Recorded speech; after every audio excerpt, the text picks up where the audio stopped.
করে ভাই কালকে সকালে বলছে আমি কাজে যাব তো 6টার সময় পাকশা করে আমাকে রেডি করে দিন। আমি বলছি কাজে কোনোদিন তো তুমি বাইরে যাও না খো, আজ ফির কাজে যাবে, তুমি তো যাইতেই পারবে না খো কাজে, কোনো খায় যাওয়া লাগবে না। বললে না যাবো, সবাই যাইছে আমিও যাব, 8 দিন থাকবো থেকে চলে আসবো। বলছে যে আমি মাথুলটাও রেখে গেছি, মাথুলটা নিয়ে আমি বোঝা দিতে পারবো না মাথুল ছাড়া।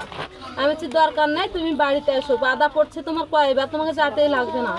বলে না যাবো, হলো সব ভ্যানে উঠে গেছে, আমি ভ্যানে যে উঠে যাবো একবারে, এবার কাজ চলেই যাবো।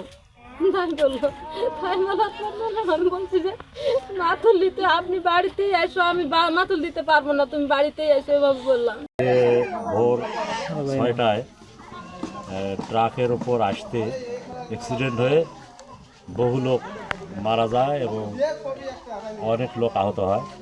আহতরা হসপিটালে ভর্তি, আর মৃত্যুরা তাদেরকে অনেককে শনাক্ত করতে পারেনি। তবে আমাদের এলাকার 3 জন মৃত্যুদেহ শনাক্ত করছে।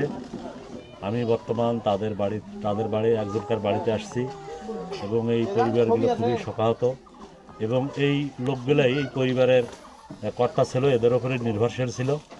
এরা হারায় পরিবারগুলো হতাশ, কিভাবে চলবে এবং তাদের ভেতরে যে কান্না, গ্রামে চতুর্দিকে আমাদের এলাকায় শোক।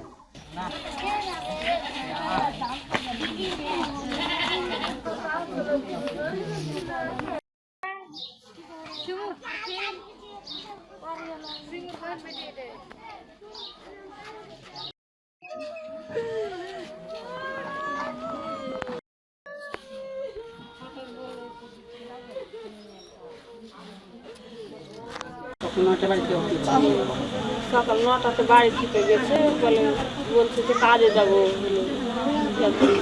কুমিল্লা কি ফরিদপুর বলে গেছে, ধান কাটতে যায়। অ্যাক্সিডেন্ট মানে বলছে যে অ্যাক্সিডেন্ট হয়েছে কোথায়, আমি তো জানি না। মোবাইল ছিল পকেটে, ওই মোবাইলটা পাই জানালছে আমরা যে অ্যাক্সিডেন্ট হয়েছে।